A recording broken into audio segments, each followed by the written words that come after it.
මේ පෙනෙන රේඛා මගින් ඔබේ ජීවිතයට වෙනස් වෙන ආකාරයේ ජීවන රටාව වෙනස් වෙන ආකාරය පිළිබඳව අපි අද පැහැදිලි කරගමු. අපි අද බලමු හස්ත රේඛා කලින් කලට වෙනස් වීම මගින් අපේ ජීවිතයේ දිශානතිය වෙනස් වෙන ආකාරය.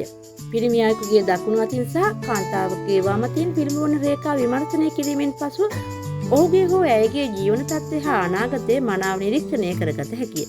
ඔවුන්ගේ මාර්ග තත්ත්වයන් හා ධන සම්පත් ලැබෙන කාලවකවානු ආයුෂ ආදී සියලුම දේවල් නිරූපණය වන කැඩපත මෙම හස්ත රේඛා බව පැහැදිලි කරුණකි.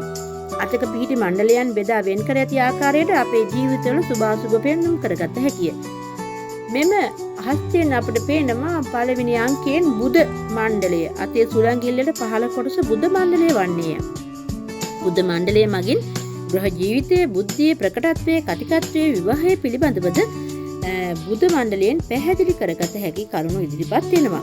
මෙම බුධ මණ්ඩලයේ ඒ කාලවකවානු වල සිද්ධ වන්නා වූ වෙනස් වීම යම් රේඛා පැමිණීම් ආදිය තුළින් අපේ ජීවිත තත්ත්වය වෙනස් විය හැකිය. රවි මණ්ඩලය දෙවැනි අංකයෙන් පෙන්වන්න කරන්නේ රවි මණ්ඩලය.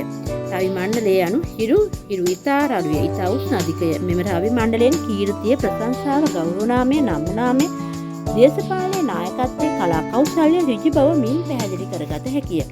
ඒ වගේම රවි මණ්ඩලයේ තුලට සියුම් රේඛා පිවිසීම නිසා ජීවිතවල වෙනස් වීම සිදු විය හැකිය. අපට තුන්වෙනි අංකයෙන් හමු වන්නේ ශනි මණ්ඩලය. ඇඟිල්ලට පහළ කොටසේ නිසා අතේ ආරක්ෂාවද ජීවිතය ආරක්ෂාවද ඉන්තහාරු කරන විස්තර හඳුනාගත හැකිය. ශනි යනුවෙන් හඳුන්වන්නේ සෙනසුරු ග්‍රහය. සෙනසුරු හේවත් ශනිගේ උදාවෙන් සස යෝගයේ වැනි ඉතා බලවත් යෝගයන්ට පිවිසීමට පුළුවන්.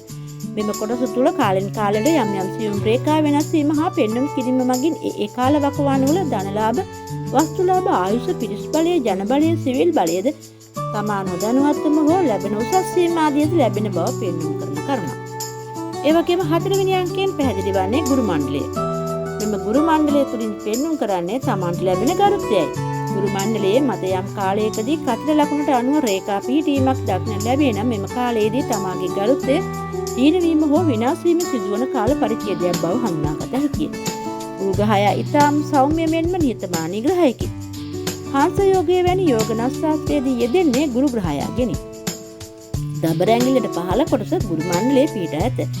ගෞරවය පිළිගැනීම, බුද්ධිමත් බව, ස්ථානෝචිත ප්‍රඥාව, අනුශාසකත්වය, රාජ්‍ය බලය ආදීත්වත් මෙම ගුරු මණ්ඩලයේ පරික්ෂා කිරීමේදී මැනවින් හඳුනාගත හැකිය. පස්වෙනි අංකයෙන් පැහැදිලි වන්නේ කුජ මණ්ඩලය. නියෝජනය කරනු ලබන්නේ කුජ ග්‍රහයා විසිනි. මහපට ඇඟිල්ල කරු අතරින් ගුරුට පහළ වූ කොටස කුජ මණ්ඩලය නමින් හැඳින්වේ. ජීවන ගමන එඩිතර බව, ජයග්‍රහණය, ධෛර්යය, නොනැවතී පෙරට යන ගතිය මෙම කුජ මණ්ඩලය මගින් හඳුනාගත හැකිය. ඉන්පසු අපට හමු වෙන්නේ 6 වෙනි මණ්ඩලය. එහෙමත් චන්ද්‍ර මණ්ඩලය. මණික් කටුවට ආසන්න ප්‍රදේශයේ චන්ද්‍ර මණ්ඩලයට අයත් වේ. චන්ද්‍රය anu සඳු යන අරුතයි.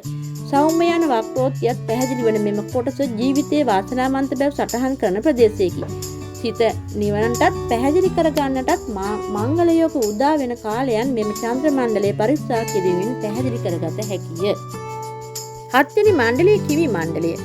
මාපට ඇඟිල්ලේ මුල සිට පහළ කොටස කිවි මණ්ඩලය ලෙස හැඳින්වේ. කිවි anu සිකුරු ග්‍රහයාට අදාළ බල ප්‍රදේශයයි.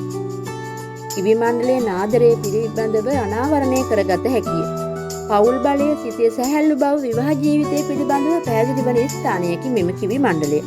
8 වෙනි අංකයේ කේතු මණ්ඩලය. කේතු මණ්ඩලයේ පිහිටා තිබෙන්නේ අත මැද කොටසේය. මේ කේතු මණ්ඩලයේ වුද ග්‍රහචාරින් දක්වන්නේ මෙම ස්ථානයේ කුජ තලාව ලෙසිනි. මෙම කොටසින් තිරගත වීම, ඔත්පල වීම, එක්තැන් වීම, විශ්‍රාමික සුවය ආදීද පෙන්වීම කරන ස්ථානයකි. කිසිවෙකුගේ වයස අවුරුදු 20 සිට 60 දක්වා කාලය ගෙවන අයුරු පැහැදිලි පෙන්වන මෙම කොටස ධනය, බලය ආදිය තෙන්මයි. 9 වෙනි මණ්ඩලය රාහු මණ්ඩලය. රාහු මණ්ඩලයේ පිහිටා තිබෙන්නේ චන්ද්‍ර මණ්ඩලයටත් බුධ මණ්ඩලයටත් අතරතුර කොටසයි. ඉතා බලවත් කුජ මෙන්ම රාහු නාමික ග්‍රහයෙකු ලෙසින්ද ඉතා බල සම්පන්නව මෙහෙවරක යෙදෙන ස්ථාන ලෙසින්ද මෙය හඳුන්වයි. දරු සෙනෙහස, විදේශ රැකියා, අධ්‍යාපනයේද, කාර්මික ඥානයේද ආදී පිළිඹවන ස්ථානයේද මේ වන්නේය. මෙම මණ්ඩල 9 හොඳින් පරීක්ෂා කිරීමේදී අපේ අතම අපට බලාගත හැකි යම් කාල සීමාවලදී මෙම මණ්ඩලවලට පිවිසෙන සියුම් රේඛා මගින් අපට අවබෝධ කර ගැනීමේ හැකියාවක් තියෙනවා. අපට ලැබෙන වාසනාවන්ත කාලයක්ද අවාසනාවන්ත කාලයක්ද කියන කාරණය. යම් කිසි හේතුවක් මත මෙම මණ්ඩලවල යම් කතිර වැටෙනවා නම් එම අවස්ථාවේදී අපි අවබෝධ කරගත යුතුයි අපේ එම මණ්ඩල වලට යම්කිසි රවි බුද ගුරු කියන මේ මණ්ඩල වලට යම්කිසි අපටයුතු කාල සීමාවක් පැමිණෙන බවත් ඒ ජීවිතයට බලපාන ආකාරය සිද්ධ වෙන බවත් අපට අවබෝධ කරගත හැකිය. මේ රූප සටහනින් පෙන්වුම් කරන්නේ කෙනෙකුගේ ආයුෂ පෙන්වුම් කරන සටහනකි. මෙම රේඛාවේ ආයුෂ බෙදී ඇති ආකාරයට අනුව ඒ වර්ෂවලදී ආයුෂ රේඛාව නොපෙනෙන්නේ නම් ආයුෂ එතනින් අවසන් වන බව පැහැදිලි වේ. යම්කිසි සිදුවීමක් හෝ අපල කාලයක් හෝ යම්කිසි මාරක තත්ත්වයක් සිදුවන්නේ නම් මෙන්න මේ වර්ෂවලදී සඳහන් කරගත හැකිය. අවුරුදු 70 දක්වා වූ කාලයේදී අපේ ජීවිතයේ මේ ආයුෂ රේඛාව යම්කිසි තැනකින් කැඩී පවතින නම් එතනින් ජීවිතය අවසන් වන බවද පැහැදිලි වේ. මෙම රේඛා සටහනෙන් පෙන්වුම් කරන්නේ ශීර්ෂ රේඛාවයි. ජීවන රේඛාවේ අවසාන කොටසින් ආරම්භ වී ඉහළ කුජ කලාවතිස්ස ගමන් ගන්නා රේඛාව ශීර්ෂ රේඛාවයි. මෙම රේඛාව විවිධ ආකාරවලින් පිහිටා තිබීම නිසා ඒ කාලවලදී ප්‍රතිඵල ලැබෙන බව දත යුතුය. ශීර්ෂ රේඛාව ජීවන රේඛාව සමග බද්ධ වී පැවතීම විශේෂ ලක්ෂණයකි. එසේ බද්ධ වී පවතින්නේ ඔහු වඩාත්ම සිය ජීවිතය සමග රැඳී බැඳී සිටිනා හේයිනි. තණ්හාව ආසා පටලයක්සේ ජීවිතය හා මනස බැඳී පැවතීම මෙහි සුවිශේෂීත්වයයි. එය සමහර අත්වලදී ශීර්ෂ රේඛාව ජීවන රේඛාවට වඩා උඩින් ආරම්භ වී තිබෙනු දක්නට හැකිය. එබඳු විශේෂත්වය අතක් තේන්නේ මෙම තැනැත්තා කුඩා තැනකින් ජීවිතය ආරම්භ කර ඉතා උසස් ලෙස ජීවිතය ගත කිරීමට නිමිත වූ කෙනෙක්ගේ අතක පිහිටි රේඛාවක් මේ විදිහට දැක්ගත හැකියි. එබඳු අය කාත්ම අතකාමීය, තනිය හැසිරීමට කැමැතිය, මුදල් පරිහරණය පරිවේශමෙන් සිදු කරයි. ආසාවන්ට වහල් වී ඉන්ද්‍රයන් පිනවන්නට නොයයි. ධාරණ ශක්තිය ඇති තැනැත්තෙකි. යමක් කරන්නට පෙර දෙවරක් සිතා බලන්නා වූ තැනැත්තෙකුගේ රේඛා සටහන් මේ විදිහට දක්නට හැකිය. මෙම රේඛා සටහනින් පැහැදිලි වන්නේ ශීර්ෂ රේඛාව පහළට නැමුණු ස්වභාවයකි. මෙවැනි අතක් පීඩ තැනැත්තෙක් තම ජීවිතය ගෙන යාමේදී බොහොම ප්‍රවේශමෙන් සහ ආරක්ෂාකාරීව තම ජීවිතය ඉදිරියට ගෙන යා යුතුය.